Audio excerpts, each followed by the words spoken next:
Okay, today's sponsor is Quiet Light Brokerage, and they are a sponsor, and yes, I'm getting paid to say this, but guess what? I've used these guys. This is how I found out who they were, because I'm a customer. I've used these guys a bunch of times. So what Quiet Light Brokerage is it's a platform for buying and selling businesses. A lot of times, I just go to quietlightbrokerage.com, and I just look at what companies they have available.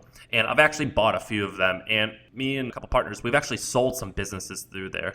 And I called them up and told them we were doing this podcast, and they said, yeah, we're in. We're going to sponsor. So this is kind of the best of both worlds because I love it, and they're paying us money to say this, which means you win. So quietlightbrokerage.com/my1st million course. They just launched this really cool course that teaches people how to sell their companies for 7-8 figures. I mean, these guys sell a lot of companies. If you want to go and check it out, it's actually free. So quietlightbrokerage.com. That's quiet, like be quiet.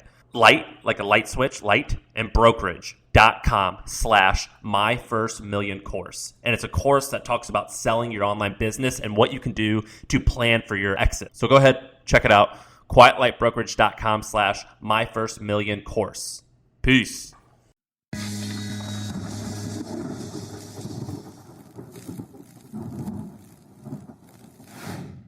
What's up, Sam? And we have a guest, Mike Cessario. Welcome to the podcast.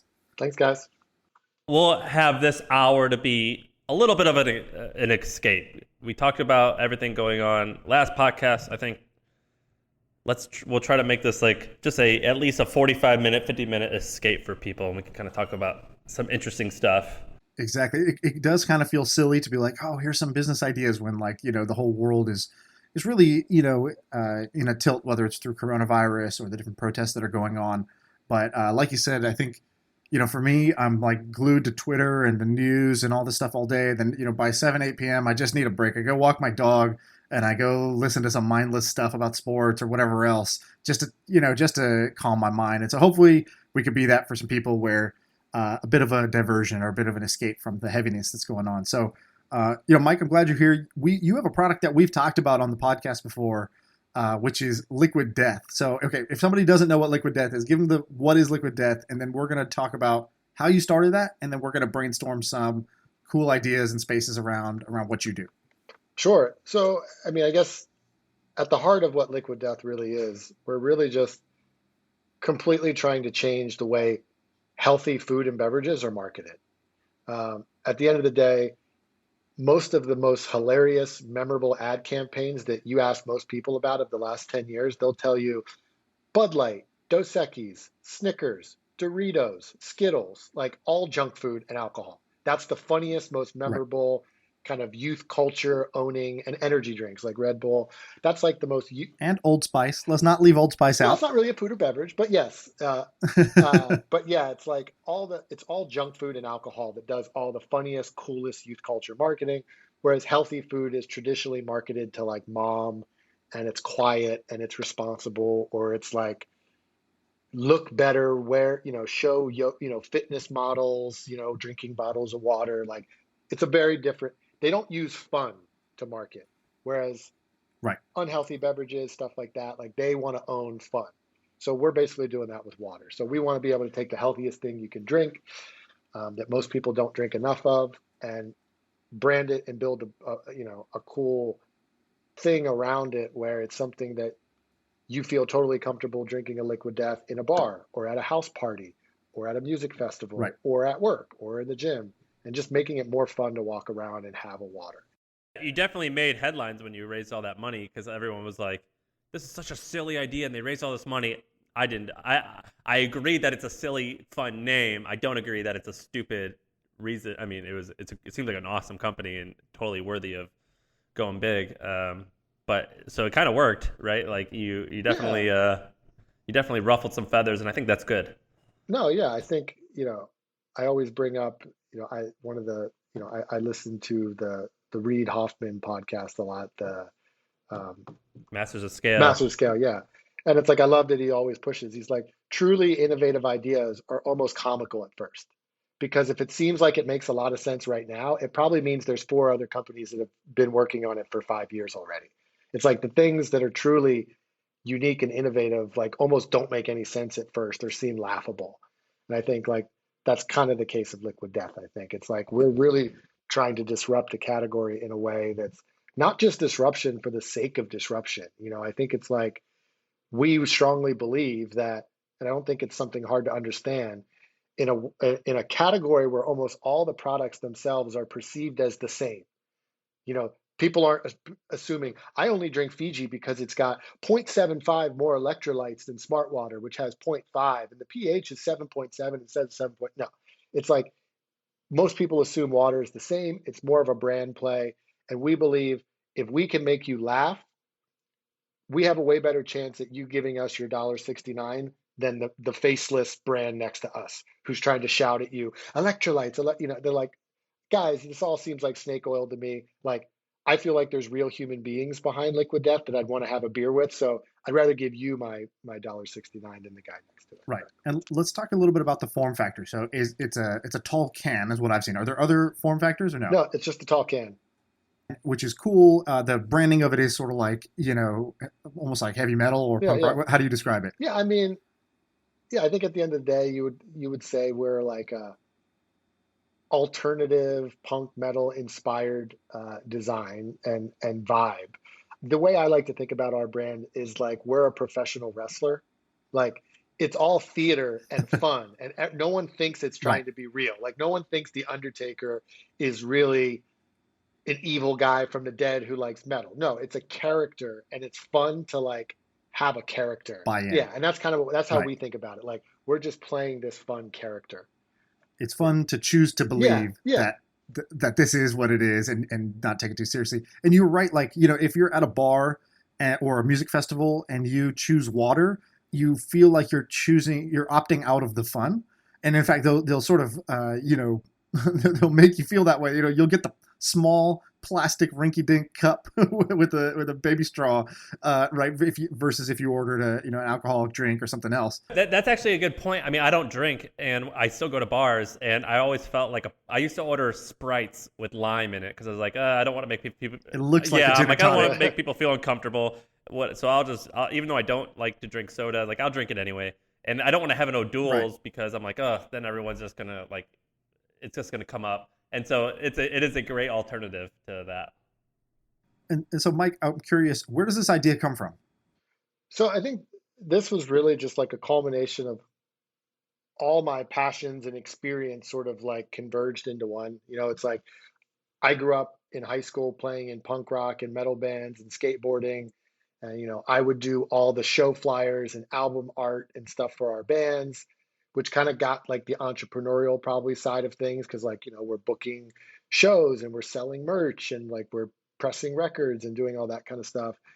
Then I got into a career of like graphic design, which led into advertising. So then I was like an advertising creative director for a long time, and I worked on big brands like Nestle and Toyota and Volkswagen and Naked Juice and all this kind of stuff. So I think I got a good sense of where I think big companies screw up, I guess, like where I think they're short sighted.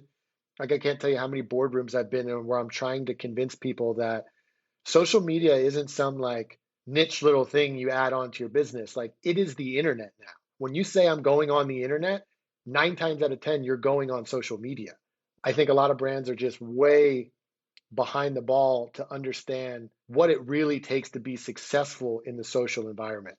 Like your little social posts aren't just competing against other beverages, you're competing against influencers who are uncensored and can do crazy off the wall stuff. You're competing against movie trailers.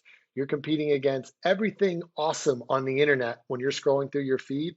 That's what your marketing is competing against. So when you really think about it that way, do you really think your little ad that seems like a typical beverage thing is going to actually stand out in someone's quick scrolling feed amongst all this other amazing stuff? Probably not.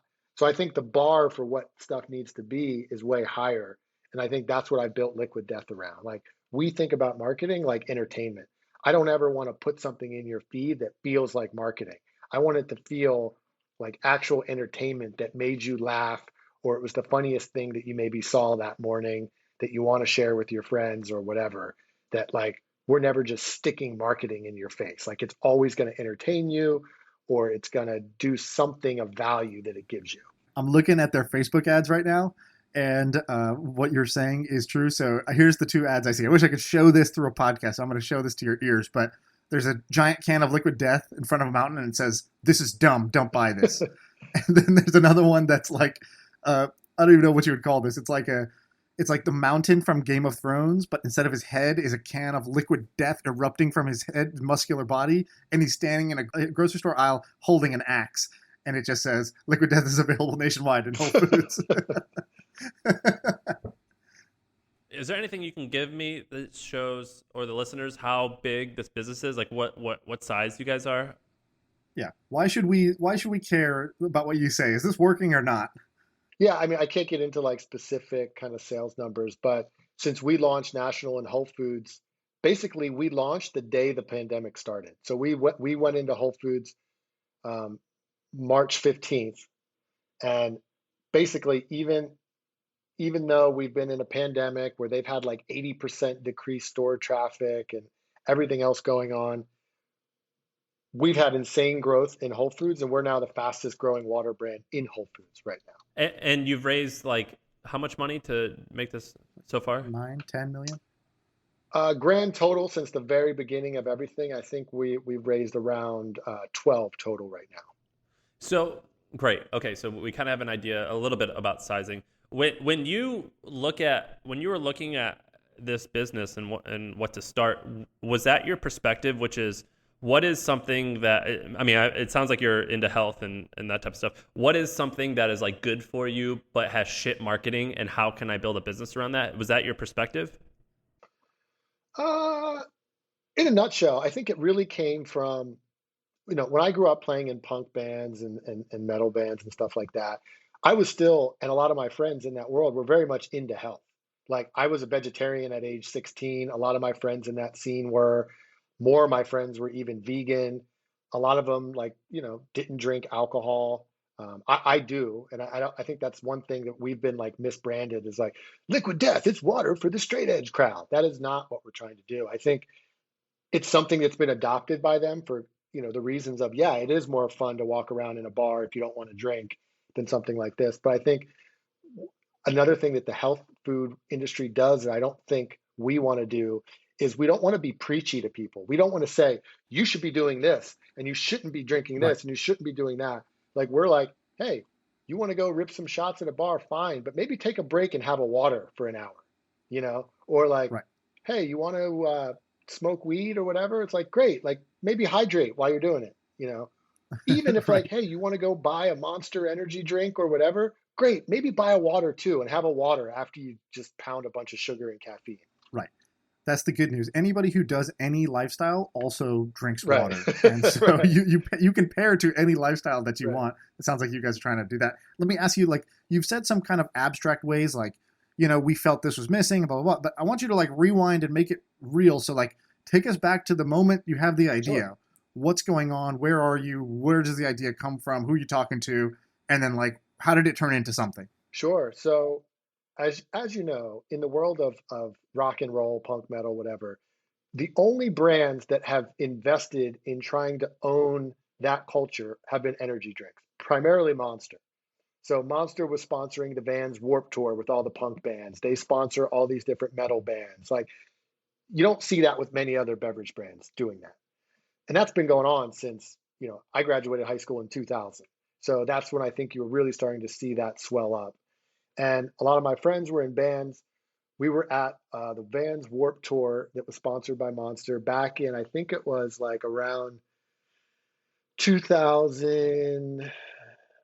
2007, somewhere around there. I was in Denver working for an agency there. Went and hung out at the Warp Tour with my friends. They took me backstage. We're hanging out with like all the Vans, the band's tour buses. And I saw that they had like huge stacks of Monster that these guys are all drinking. And I was like, how are you guys pounding energy drinks right now, like in the hot sun? Like it's like 98 degrees. And they're like, no, dude, it's water. And it was like Monster gives all the bands, they look like Monster cans, but at the bottom it says tour water because they know Right. that none of these bands are going to drink this stuff in the sun. So bands on stage are pounding what look like energy drinks to all these kids, but it's really just water. And I remember thinking like, that's so fucked up.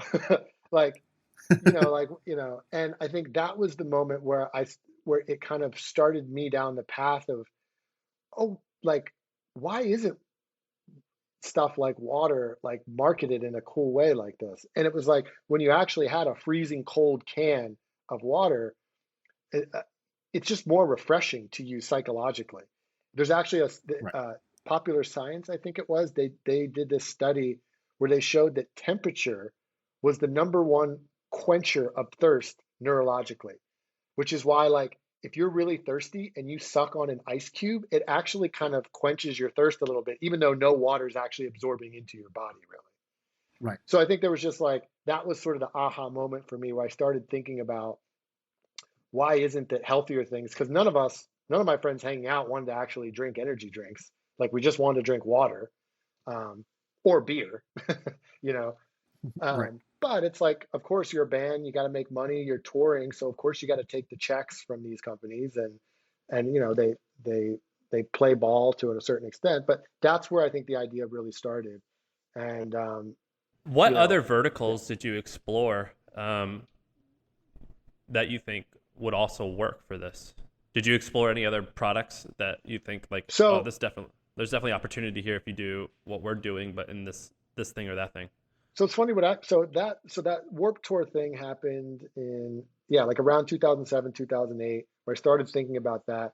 But then it was a couple, like maybe 2 years later, I was living in San Francisco and I actually developed a spirits brand on my own called Western Grace.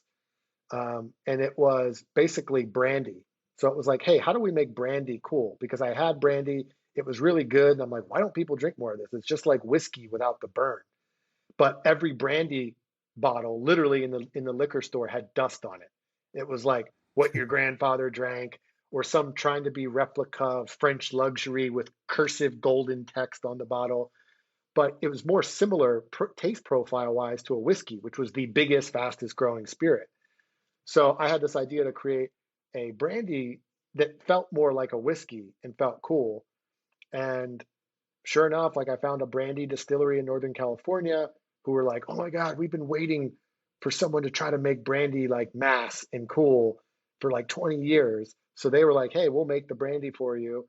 Then I went and found some spirit industry folks who helped create Hendrick's Gin and Sailor Jerry Rum to kind of come on board. They thought it was really interesting. And then all of a sudden, we have a brandy company. And I moved back to my hometown of Philadelphia, where my partners were, and we basically, like, I was only a couple years out of ad school, no entrepreneurial experience, no liquor industry experience, and we started building this brandy company, and it's still around today. They're in probably 80 bars in LA. They're all over Austin. They're in Nashville. They're in Florida.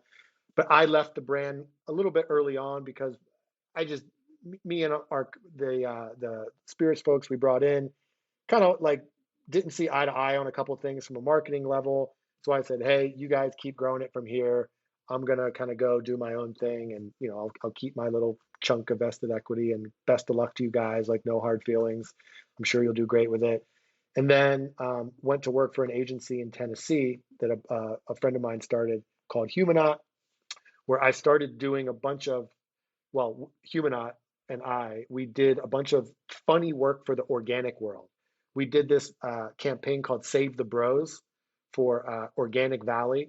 So it was like the first organic protein shake. And we did this funny viral video that just went bananas. And it was like the first time that like humor had really been done like in the world of organic. And that was like the reinforcement of the Warp Tour thing where it's like, right, like why aren't more health brands like playing with the kind of humor and irreverent internet stuff that these other, unhealthy things are doing? And then that's really where I started building the nuts and bolts of Liquid Death and figuring out the production and coming up with the branding. And then it was, I think maybe 2 years after that was when we officially kind of launched it. That's pretty cool. Do you think that there's still opportunity for that? I mean, because when you go to 7-Eleven, I live in San Francisco. I'm in Austin right now. There's 7-Elevens everywhere. Is and it's only muscle milk. That's the only protein based drink, and Yeah. that is similar to your analogy of like that's like an Evian or a Fiji or something like a mass brand.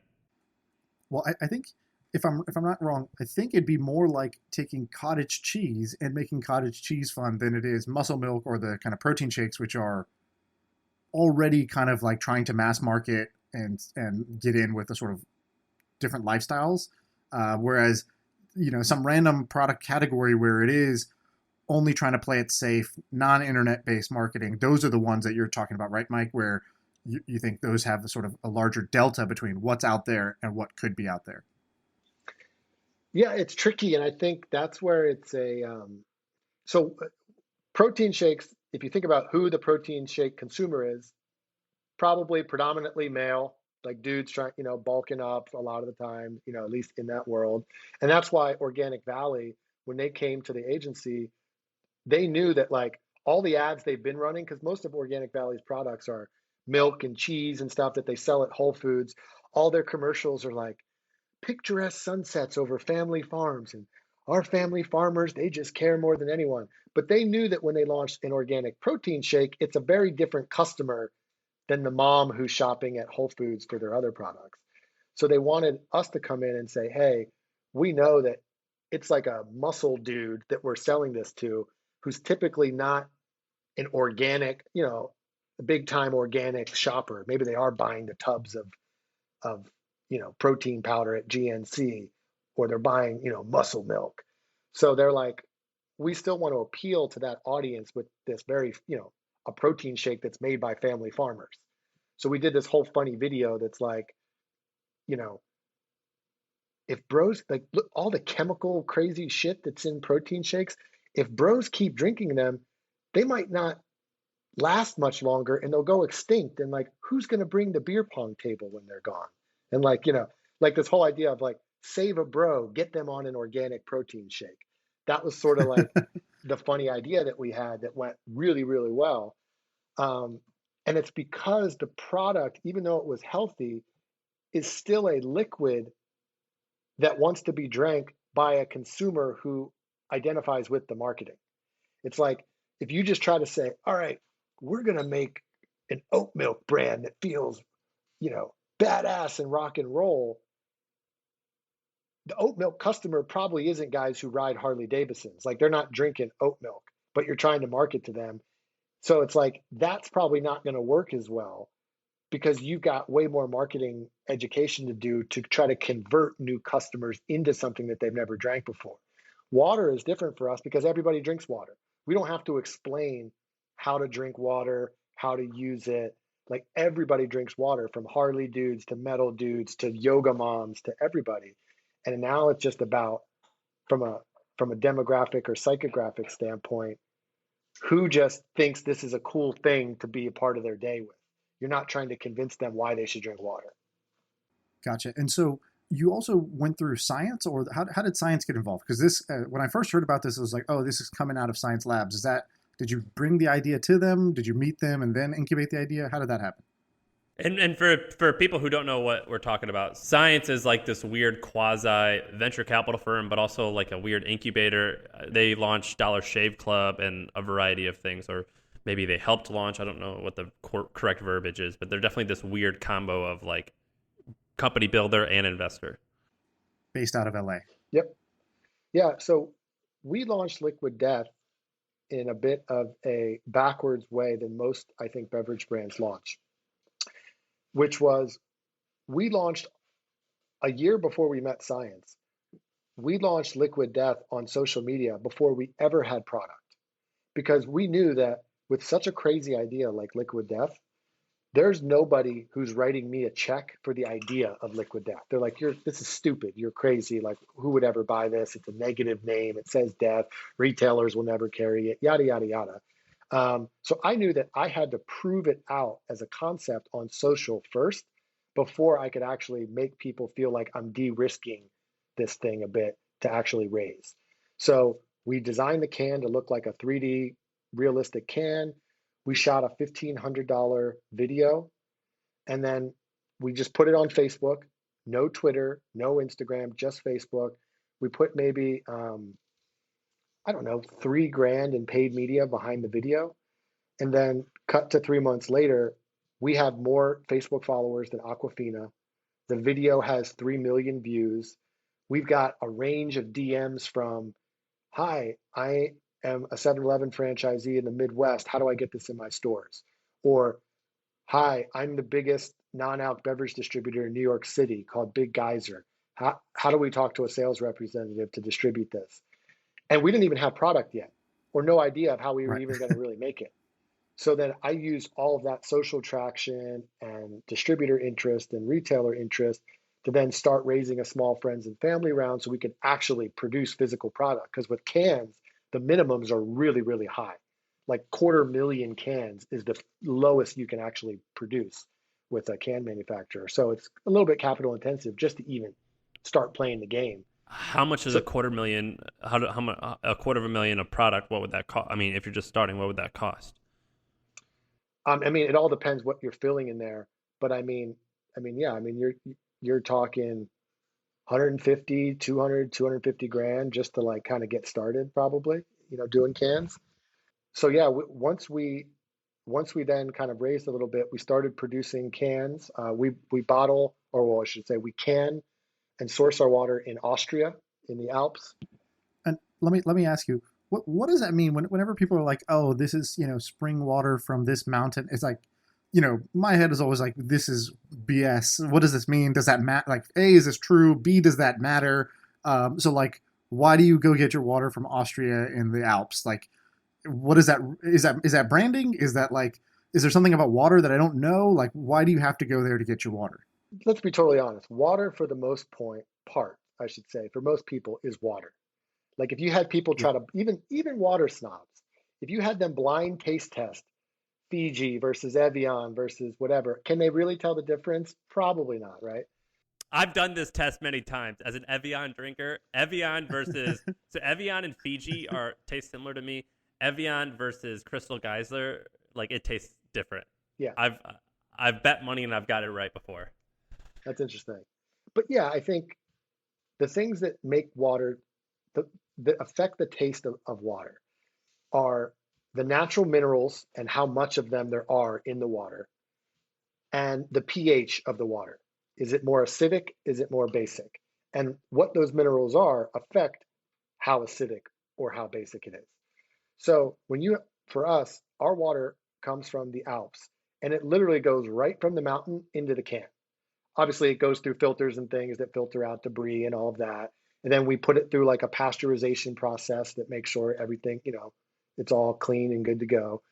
But everything in that water is that's the natural mineral profile of the water that has been built up over probably hundreds of years in the mountain.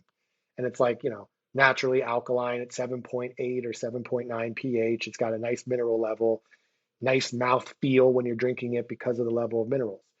So that comes right off that way. Everything's natural about it. Almost every major water brand in the US, whether that's Smart Water, Essentia, Aquafina, Dasani, um, most of those brands, they're using municipal tap water from the factory that then they reverse osmosis, which strips everything out of the water, all the natural minerals, all the bad stuff, everything. So it's literally just like empty water. Then they have to add in minerals back in to kind of make it taste good. So they'll add in the natural things that occur in water, but just kind of artificially with just doing it at the factory to kind of make something that has a decent pH and a decent mineral profile that tastes good. So those are kind of the two options. When you say something is spring water, it's very strict from the FDA of what that has to be. Like to call it spring water, you cannot alter the original mineral profile of the water. So even if you take it off the mountain, if you put it through reverse osmosis and it strips out the natural minerals and you add them back in, you can't call it spring water anymore because you've altered the original Right. thing. Everything we have in our water is natural. That's how it comes off the mountain. It's kind of its own perfect thing. We don't have to go through the whole process of like using municipal tap water from the factory, stripping everything out, adding stuff in, and kind of like creating a water. That's Right. really the big difference. Yeah. Okay. And I've never actually had liquid death. Um, it's flat water though, right? It's not sparkling and it's not flavored. We have a sparkling version, but so we have a still and a You have both, sparkling. okay. Yeah. And so you sorry, just to sort of finish it. So you did the social media to prove, hey, we can build a fun brand that people resonate with. Then you figured out, okay, to produce the minimum run, I'm going to need a couple $100,000 to get this thing off the ground. And you raised kind of the friends and family round. That was from Science, or afterwards Science came about and they wrote a bigger check? We raised the friends and family round just to basically cover like a super limited, the smallest run of product we could do. And then Right. once I finally had a physical can of Liquid Death for the first time, which was probably around October of 2018, we had a guy that we knew who knew someone at Science who said, "Hey, you guys should really talk to Science. Like they'd probably be all over this." So we went and met with Science and brought them a physical can. And once someone could really hold it, and it wasn't just like us showing digital images from social, it made it way different. It just like they understood the magic of it and how cool this would be walking around with this, or how, how into this people would be. So then that's when we kind of decided to do a deal with Science. And over the next 2 months after that, they helped us gear up our D2C launch, where we launched online in January of last year. And do you think this will be mostly D2C? You think this will be retail? How do you think about that? Obviously, you're doing both. Where do you think is the kind of bulk of the business going to come from? I think we've always known it was going to be retail from the beginning. We just didn't know how soon do you start really pushing into retail. Water is something that you don't want to just order on the internet. Like you want to be able to buy a water when you're thirsty somewhere. So it's just Right. naturally a retail play versus like, something like maybe like a Soylent that's like a meal replacement thing. You could order those to your front door because it's not like you just randomly deciding to go get one of those. But now they're pushing into retail as well. But What's your pitch on how big this gets? And the way I like these pitches is kind of like bottoms up. So it's like, rather than saying, well, vitamin water sold for this much, so maybe we can get that much or more because blah, blah, blah. But like bottoms up being like, there's this many grocery stores. I don't know if you think that way, but like, do you have that sort of analysis of like, I think this gets this big because I can say that there's this many venues or this many grocery stores or this much D2C demand of this. So I think we can, when we grow up, we can become this big. Do you think that way, or how do you approach that? yeah, I think it's a combination of things. I mean, one, you can obviously start at what is the size of the bottled water market, which in 2019, the bottled water market in the US alone was $20 billion for just bottled Wow. water. Still water made up a little under 15 billion of that 20, and sparkling is about 3.5 billion of that 20. So it's a massive market. In seven, And what's the rest? Flavored? like private label, um, Okay, yeah, and flavored stuff in there. gotcha. Um, the biggest retail in terms of doors channel is convenience stores. There's like over 150,000 convenience stores. And then I think there's maybe 30,000 grocery stores or something like that. And then the biggest channel is restaurants and on premise. Like restaurants and bars, there's about 1 million in the US. So you can start looking at, velocities of what certain water brands do in convenience stores. We can look at some of our velocities that we're seeing and what they could grow to. And yeah, you can really start to like forecast out how big this gets. But it's like well-performing water brands just in 7-Eleven can be doing 50 million in sales just in 7-Eleven in scanned sales for like, a decent water brand. And that's just 7-Eleven. Who are the top three? The top water brands in terms of scale are, as you could probably imagine, like Aquafina and Dasani. They're both over $1 billion a year. And those are owned by Nestle and or who are those owned by? Is it Pepsi? Aquafina is Pepsi, Dasani is Coke. Okay, wow. Yeah. Okay, that's And then Nestle is the other big one. Nestle has a couple brands like Nestle Pure Life and kind of the more budget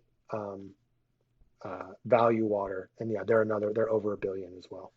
who owns and how much. So Fiji's owned by Wonderful Brands. They're down near you in LA, right? Or I Yep. don't know if you're in LA, but in LA, Yeah. how much revenue do you think Fiji and Evian does? I think Fiji's a privately owned company. Is Evian public? I don't know. I don't know the exact numbers. I've seen a couple things, so I can't really comment if they're accurate or not. But I assume that Fiji, Evian, they're probably somewhere around like 500 million a year, something like that. I would guess. what would the margin on that be?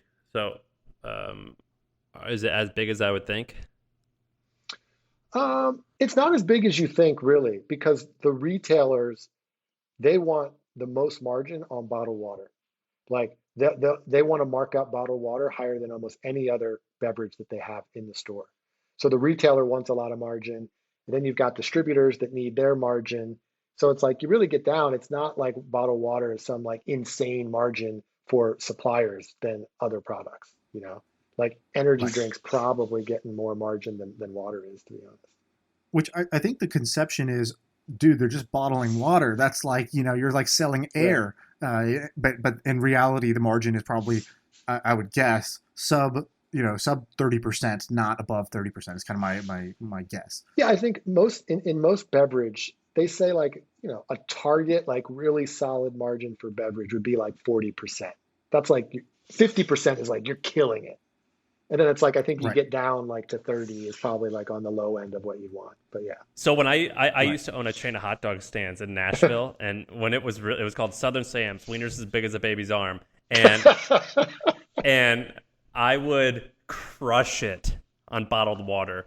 Yeah. In the daytime, bottled water would cost $2 or $3, and at nighttime, when everyone's drunk, you definitely add a little bit more to it. I think from Restaurant Depot, I think a bottle of water was 14 cents, or like, Yeah. it was like stupid. And so I like the hot dogs would like make a little bit of money. I would make it. You could make $1,000 a day off bottled water. That was where the money was at. Was the bottled water. Yeah. Uh, that And, was definitely where So if you need a sales guy, you got Sam here. yeah, man. I was hawking water like crazy. That was where it was at. Uh, Mike, we had this question, which was, if you had to make $1,000 tomorrow, but I stripped you of all your kind of like current income streams and your current business, how would you go try to make $1,000 in a week or whatever? And I think Sam's was, I would go to a hot place, I would buy waters for 14 cents and go sell them in front of a stadium or in a something like that. corner, like at the stoplight. yeah. Yeah. Because like people don't care about the water, they more so care about the convenience. They're like, oh fuck it, it's right here. I got $2 next. And I totally overthought it, and I was like, well, I guess I would create this online store. And I was like, no, it's like too slow, too complicated. I would, go sell water dude. in the corner. I would be like a vendor at a like a concert series, like the concert series that Cities has. I swear to God, I would make $1,000 a day in bottled water sales. That's not every day, but you crush it at those concerts, just selling bottled water. Yeah. Um, that was where I would make a killing. What other opportunities have you seen that if you weren't starting this business, you would be very interested in? I mean, I guess obviously like you're always looking for white space, right? I think where I was really inspired most by my point of view on business and branding is from Virgin, like Richard Branson. Early in my advertising career when I worked in San Francisco, the main account that I worked on was Virgin America, the airline. So I got like super deep into Virgin and I read, Richard Branson books and I just would loved that their model was like we go and try to find a stale category and we make the one really cool fun brand within that category where it almost changes the category where the rest of the category almost has to start adapting like airlines. Like nobody was excited to get on an airplane or eat airplane food or anything. And then they were the first ones to make planes with like neon blue lighting and like, you know, TVs in every seat, which now is like a common thing in every airline now, right? Right. So it was like that really inspired my way of looking at where I would look for things that were like, what is something that, like you said, like cottage cheese, like what is something that is extremely boring or like what's a category that just nobody cares about or you can't think of one cool brand in and obviously like if it's something that seems like it could still have appeal it's just the victim of poor brands not getting it and just not innovating or whatever it might be and you see an opportunity hey this is actually could be a thing that people really would love but it's just been stuck in this like doldrums of branding for so long that it needs something because at the end of the day with especially with packaged goods like branding is so much more important than most suppliers or companies think Yep. because most companies are started by business people in the most part. It's like someone with an MBA, someone who understands the nuts and bolts of building a business. It's rare that businesses are started by creative people, like artists and people that are, graphic designers and stuff. Like it's it's two different things. And usually what happens is the business folks think really rationally, like, okay, my product contains this. So the name of the product should be about that. And I should list all the rational reasons why someone should buy this. Yeah, Attributes. right. It's like, Yeah. and then that gets them a certain part of the way, but then they end up hiring a creative agency to get all these creative thinkers in to build a story around this boring thing to make people actually care about it. So what I think is interesting is when you have creative people at the very beginning of the process, where it's like just considering what the company should be, what the name should be, what the product should even look like. Will someone even care about whatever it is you're selling? Because I think the creative people do have a good sense of culturally what's going on, what's cool, what do people care about, what's the climate. Business people, not so much. I feel like they're more in like the nuts and bolts and weeds of like numbers and manufacturing, which is hugely important, which is why there's so many brands that never get the creative side, but still they just become these logistical Swiss Army knives that still get acquired. Right. But it's like, just imagine if they had great creative too. You might be a $2 billion Right. brand. You know, You know? I speaking of water, I'm good friends with this guy Scott Harrison from Charity Water. Have you ever met Scott? Yeah, I've never met them. I heard of the brand. And so you've heard of the brand because I think they've done a phenomenal job with the brand. And so this is just a like we were thinking when we're just brainstorming. Oh, what's another category in a grocery store that you could do this with? Which is definitely a totally legit brainstorm we can do. But this is a very different analogy. But I think he did the same thing. So Scott was a party promoter. Like you came from a punk rock background, then ads, and then you Yeah, went into this CPG space, which is not the maybe the most conventional path. He's a right, party promoter, club promoter in New York for 10 years. Convincing dudes to buy $3,000 bottles of Grey Goose that they know right. you could go buy for $50 across the street to get table service, right? And so then he goes and he sort of has a come to Jesus moment, goes to Africa, decides I'm going to dedicate the next year of my life to philanthropy and giving back, and but he's all he knows is how to promote parties. All he knows is cool. And so he reinvented charity as a cool brand. And he has this quote he does when he like tells his story, which is it's a quote from someone talking about philanthropy, and they say, "Man, imagine if we could sell charity with 1/10 of the finesse that brands sell toothpaste. Like, imagine if we had 1/10 of their marketing power that they use on toothpaste. Imagine how much good we could do in the world." And so that's basically what he did, where he was like, "All right, I'm going to make a brand that actually stands for these three things, and I'm going to have awesome design because every charity website sucks, and it looks like they hired their 8th grade cousin to like build it for them." And I'm going to do these with influencers. I'm going to do these print campaigns, et cetera, et cetera. And, he's now been raising, over $150 million for the cause. He's one of the fastest growing and best charities out there because he did what you did, which is he applied cool to a category that was totally uncool before. Yeah, no, totally. And I think there's so many different places where you can think about, I think cool is a weird word because it's like it can be taken so many ways. I think it's like it's less about cool, but it's like how do you make it interesting? Or how do you make it like desirable? Like I have to have this thing, you know? That's intriguing to me. I mean, were there things that you've explored, or you're like, you know, this actually is one of those categories. I'm busy now, but that would be interesting for someone to change that category. I think we're even thinking about that with Liquid Death too. Like I think Liquid Death, is so much bigger than just a water company. Like at the end of the day, like I think we think about ourselves as like a pop culture factory. Like we released a Liquid Death vinyl record recently. I don't know if you guys saw that, but it was like in less than 2 weeks, we sold 700 vinyl records, which is like more than most metal bands actually sell when they release a record on a major metal label. And it was like this funny idea where we took social media hate comments and made them the lyrics to this metal album. And it's like, wow, a water company now just became a record label for a minute.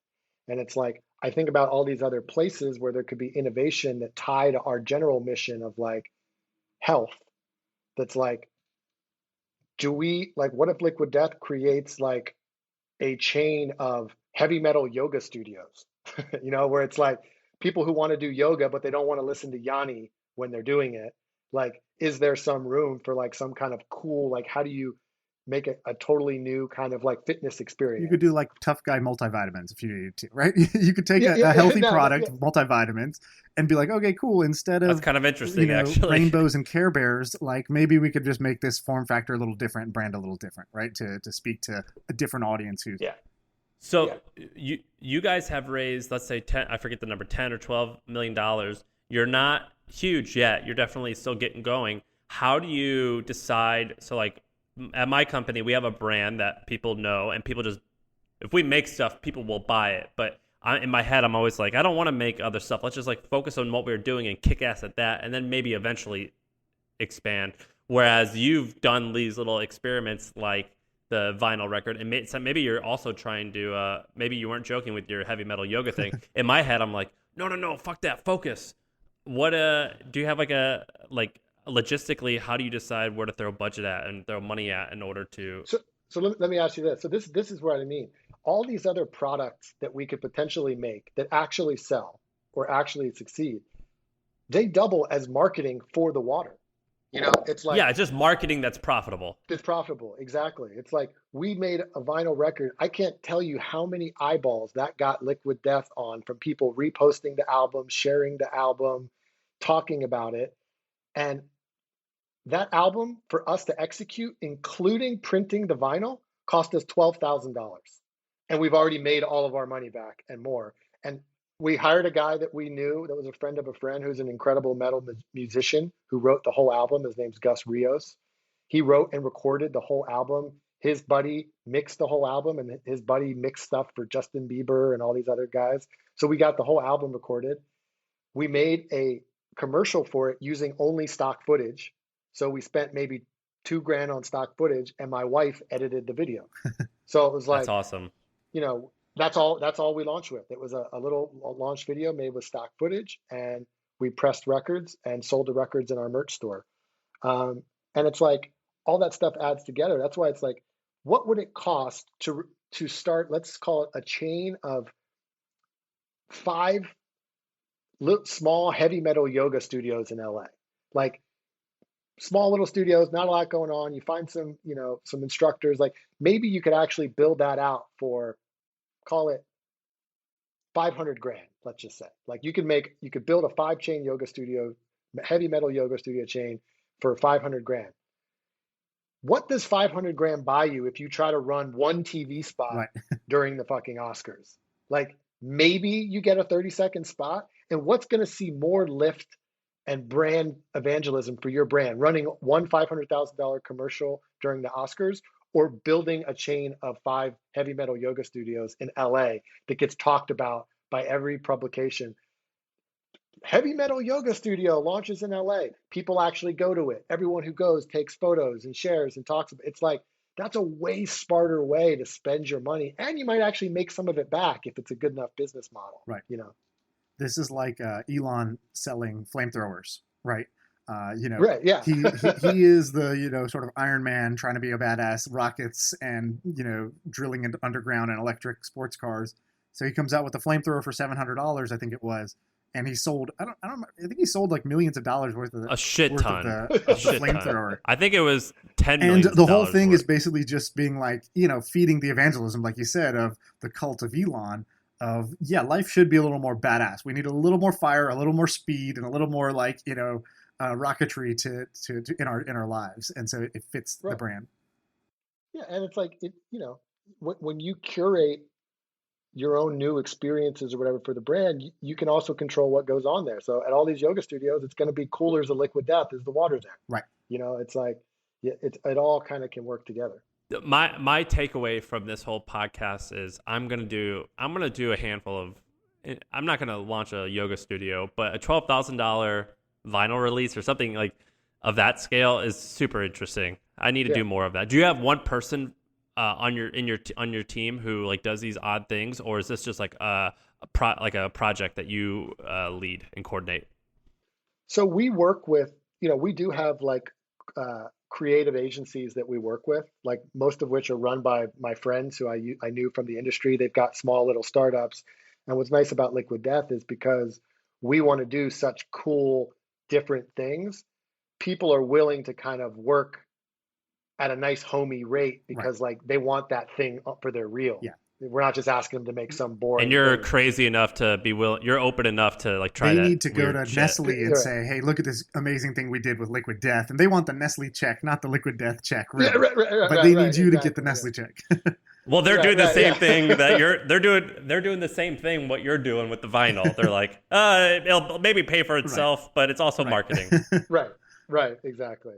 So yeah, I mean, we get a lot of smart, creative people that are throwing ideas into the mix. But at the end of the day, like I'm a very creative focused CEO. I think we built like a nice team around us that like is really smart with operations and supply chain and that kind of stuff. It's not so much my strong suit, and I can focus more on the brand and creative side, which Liquid Death, it's really a brand play.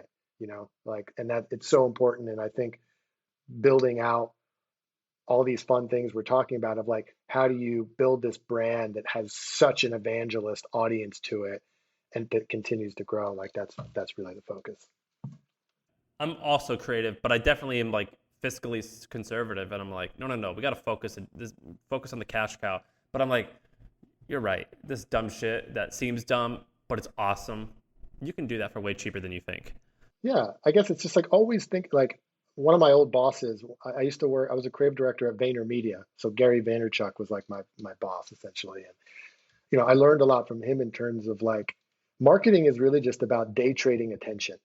Like it's marketing's all about attention, and attention has different cost to it and different price to it depending where you go.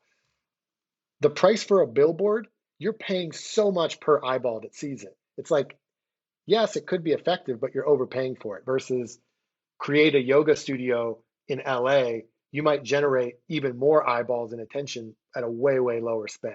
So I think it's just always thinking about how do I get attention for my brand? And what are all the different possible ways that you can get attention? And what's like the most cost efficient ways to get that attention?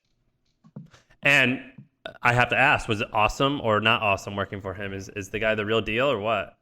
I love Gary. I think he's like an incredible human being. Like, I've worked for a lot of corporate folks, and I think there's a lot of egos. There's people who don't care, and I think Gary like truly cares. Like, even if you're going to tell him you're quitting, like he's going to be like, "Oh, awesome! Like, do you need any help finding your next thing?" Like he's just like he cares, and I think that's what he's built his whole company on. Is like you can build a massive company with like a compassionate point of view on your people, and not just being some like tyrant kind Do of. you think there's Yeah.